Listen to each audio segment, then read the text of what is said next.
નમસ્કાર મિત્રો, સ્વાગત છે તમારું અમારી YouTube channel Gujarat jobs and ન્યૂઝમાં.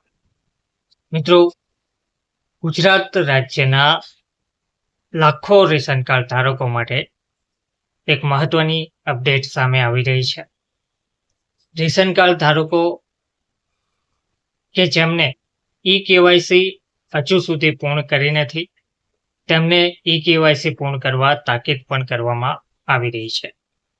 ઈ-કેવાયસીની કામગીરી પૂર્ણ કરવા ગ્રામ પંચાયતમાં કેમ્પનું આયોજન પણ કરવામાં આવ્યું છે.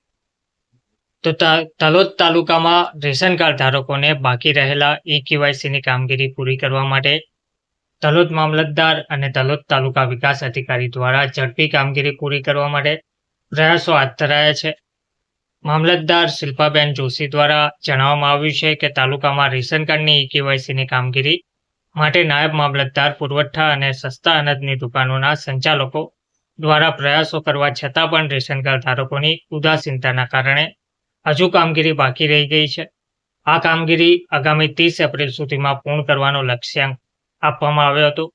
આ કામગીરી નિયત સમય મર્યાદામાં ઈ-કેવાયસીની કામગીરી પૂર્ણ કરવા માટે ગ્રામ પંચાયતમાં ઈ-કેવાયસી કેમ્પનું આયોજન પણ કરવામાં આવ્યું છે.